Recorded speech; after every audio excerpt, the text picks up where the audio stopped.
Hello and welcome friend, स्वागत है आप सभी का YouTube channel masters in ethical hacking पे। तो दोस्तों, आज हम बात करने वाले हैं साइबर सिक्योरिटी के अंदर यूज़ होने वाले पहले स्टेप्स के बारे में। आज हम जानेंगे कि फुटप्रिंटिंग और रिकॉग्निशंस क्या होता है। जो लोग साइबर सिक्योरिटी और एथिकल हैकिंग की फील्ड में शुरुआत कर रहे थे उन लोगों के लिए काफ़ी इंपॉर्टेंट स्टेप है और इसमें हम बहुत कुछ सीखेंगे।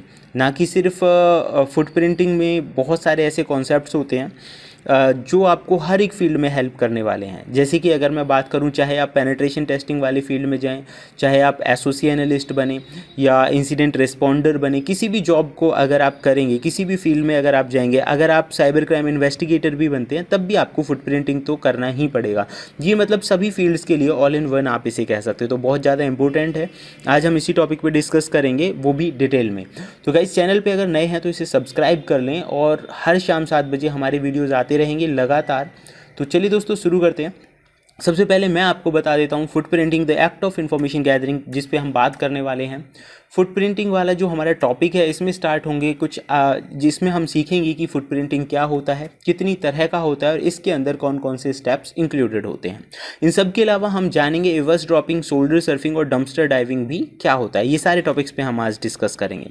तो गाइस, सबसे पहले जैसे कि आप लोगों ने समझ ही लिया होगा कि फुटप्रिंटिंग सबसे पहला स्टेप होता है किसी भी साइबर एक्सपर्ट्स का, जिसकी मदद से वो किसी भी मैलिशियस यूज़र का, मैलिशियस जो यूज़र है या उनका जो टारगेट पर्सन है, चाहे कोई क्रिमिनल है, उसकी जानकारी वो इकट्ठा करते हैं।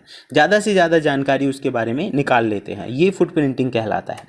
फुटप्रिंटिंग दो तरह से होता है, एक होता है पैसिव और एक होता है एक्टिव। तो पहले हम बात कर लेते हैं पैसिव फुटप्रिंटिंग के बारे में।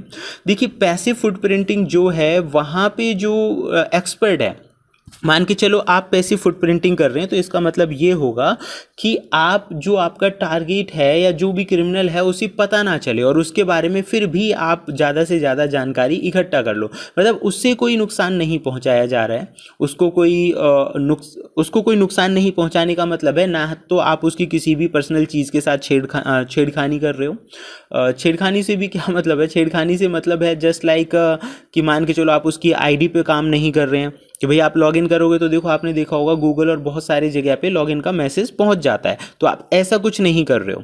ठीक है, तो इस तरह का कोई भी काम नहीं हो रहा है। दूसरा, उसे पता ही ना चले, मतलब इनडायरेक्ट वे में आप आउटसाइड से ही सारा कुछ कर रहे हो। तो ऐसा कैसे पॉसिबल हो पाएगा गाइस? ऐसा पॉसिबल हो पाएगा कुछ अलग अलग तरह की चीज़ों की मदद से। जैसे कि आप यहाँ पे देखेंगे न्यूज़ है, न्यूज़ में उस व्यक्ति से रिलेटेड अगर कोई जानकारी है, जॉब पोस्टिंग में कभी उसने अपना किसी जॉब के लिए अप्लाई किया हो, हुईज डेटाबेस वेबसाइट्स के अंदर होता है, अगर उस व्यक्ति की कोई वेबसाइट वगैरह है, गवर्नमेंट रिकॉर्ड्स हैं, ऐसी मतलब बहुत सारी चीज़ें हैं जिनका आपको बेनिफिट मिल सकता है। ठीक है, आज की इंटरनेट की दुनिया में कहीं ना कहीं कोई ना कोई व्यक्ति कुछ ना कुछ क्लूज छोड़ता ही है। जैसे कि मान के चलिए, अगर रिव्यू भी उसने दिए हैं कभी, गूगल मैप्स वगैरह पे आपने देखा होगा रिव्यू देने का ऑप्शन आता है। किसी जगह पे हम गए, 5 स्टार, 3 स्टार, 1 स्टार, कुछ भी अगर हमने दिया है तो वो रिव्यूज़ भी काफ़ी हेल्पफुल हो जाते हैं।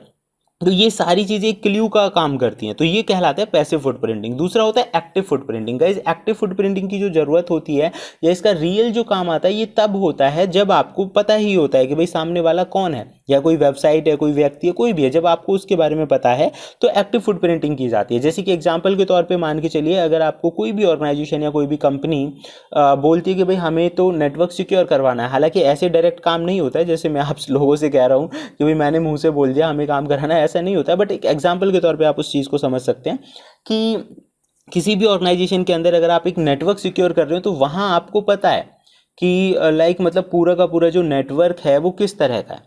ठीक है, और उस क्योंकि हर चीज़ आपके हाथ में रहेगी, कुछ हद तक आप एंटर भी कर सकते हैं उसमें, तो सारी चीज़ें, उसका आईपी वगैरह बहुत कुछ आपको पता होगा। तो उस कंडीशन में जो फुटप्रिंटिंग की जाती है वो एक्टिव फुटप्रिंटिंग की जाती है। इसमें बहुत सारी चीज़ें आ जाती हैं, जैसे कि आप यहाँ पे पढ़ सकते हैं, क्वेरिंग करना है, नेम सर्वर को क्वेरी करना है, मतलब पूरा का पूरा नेटवर्क और इंटरनल जो नेटवर्क है वो सिक्योर कैसे होगा जब तक आप उसकी जानकारी नहीं लेंगे, है ना। तो ये एक्टिव फुटप्रिंटिंग का पार्ट होती है।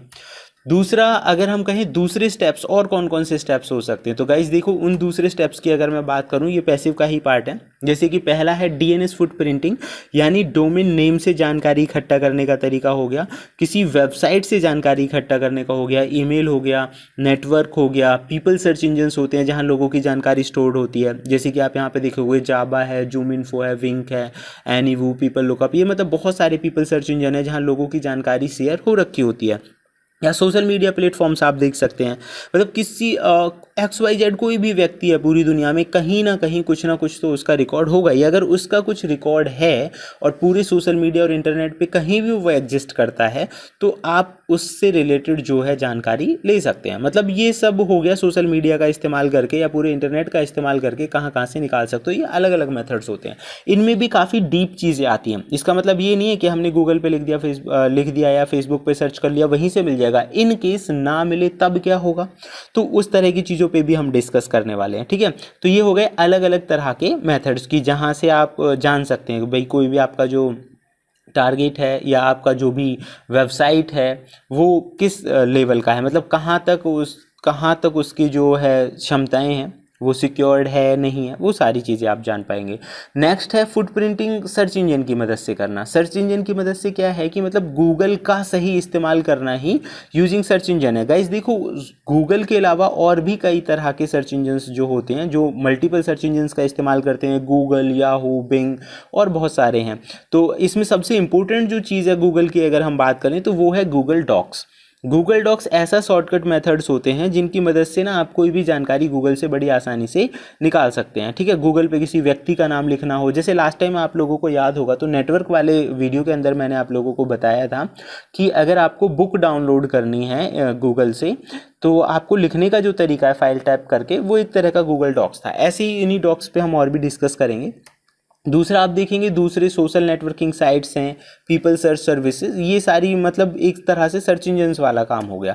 अब गूगल डॉक्स के बारे में मैं थोड़ा सा आप लोगों को समझाना चाहूँगा। जैसे कि आप यहाँ पे देखेंगे पहला जो हमारा पार्ट है दैट इज साइट।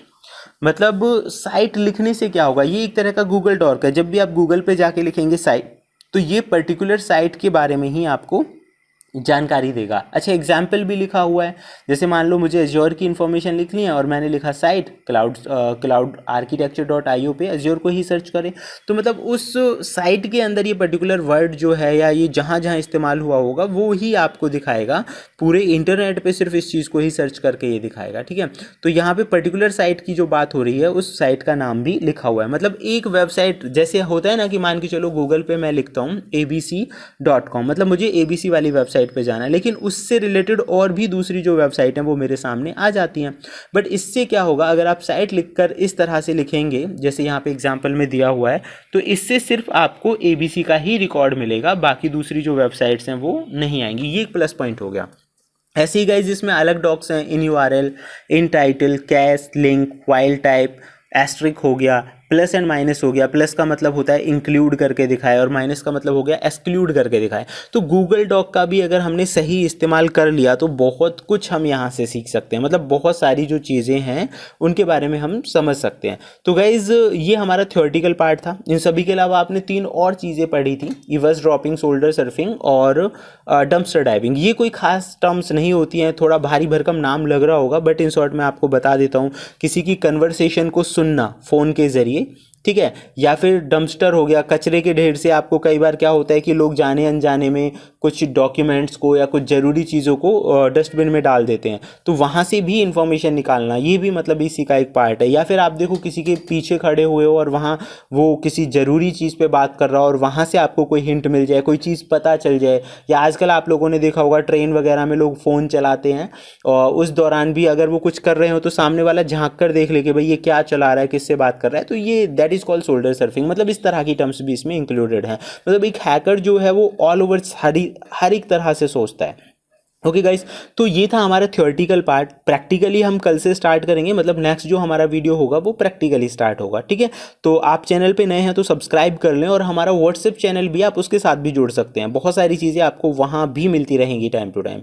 तो फिलहाल इस वीडियो में इतना ही, फिर मिलते हैं एक नई और बेहतरीन इन्फॉर्मेशन के साथ। Thank you friends, good bye.